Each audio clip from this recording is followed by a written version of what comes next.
That's when the saving starts. Deny yourself a lot of things. Make a sacrifice. Save the money up. And prepare yourself for the future, what is coming. Because the future is not really nice, what is coming ahead, is ahead of us. And that's what I can say.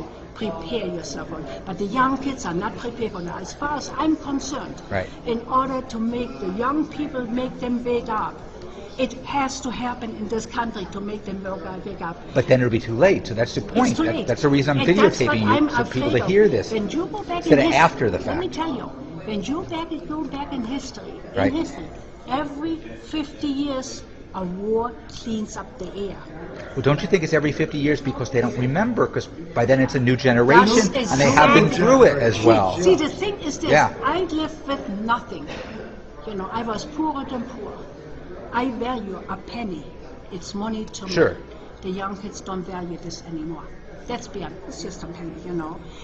Our younger generation, the baby boomers, and probably baby boomer too, they have grown up with bad, good times only. Yeah. And they're used to getting everything. And the reason why it is, the older generation, myself, we are actually in fault. Because we went to bad times and we wanted to have our kids just better. Yeah. We did it to our own kids. We want to have them have it better than we had it, you know. And that's my son told me this one time too. Mom, you did it, and I do it to my kids. But I think is this the younger generation, they don't have any discipline right now. Yeah, yeah. The morals are gone. There's no discipline. And that's what is that the parents have neglected to raise the children. Yes, yes. That is a big, big problem in this country. And if we want to get out, and this is what I'm saying finally, and I've said this to my husband many times, if this country wants to come back on their feet, the way I saw it 53 years ago when I came over, one thing has to happen, a war, to bring the people back to reality and see it happening.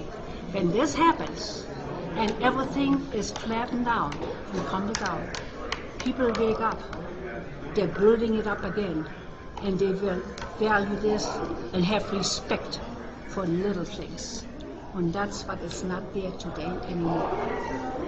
There is no respect for little things. They don't appreciate anything anymore. Am I right on this? Yeah, it's true. It really is true. Things are Well, different you than know, they were. actually, I lived in France in 51, 52. Okay. And the Franks just kept getting weaker and weaker and weaker. And they had a national referendum on a new constitution because the old one wasn't working.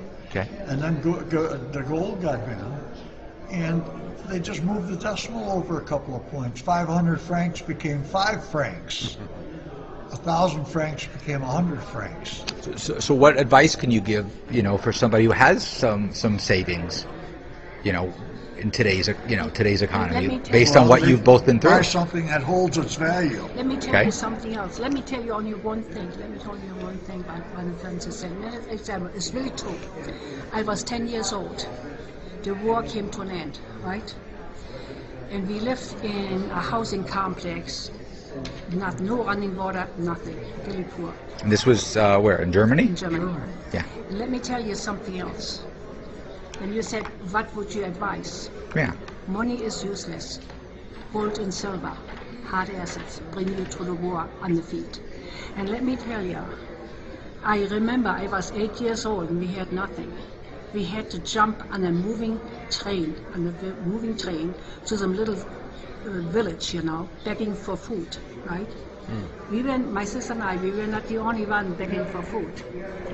We went, never forget this, we went into a farmer's house.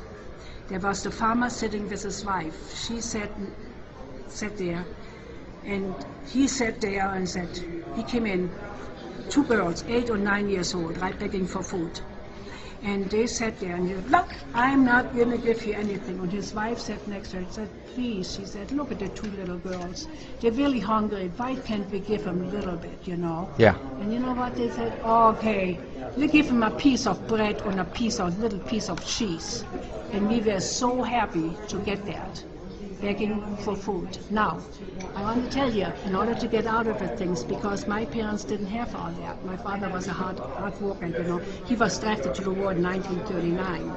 My mother had 3 kids, you know, the bombing of Hamburg, you know, flattening of Hamburg, you know.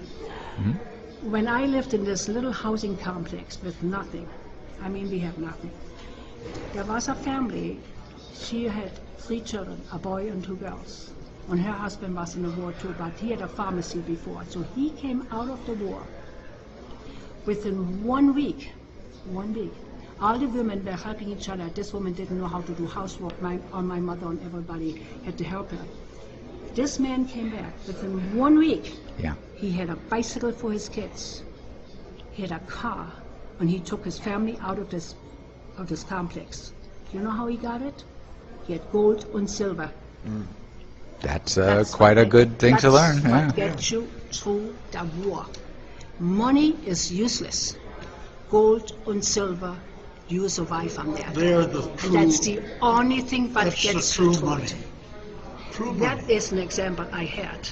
That man had gold and silver. And that's how he And then he went out to the survive. farmers. He got food. He got everything.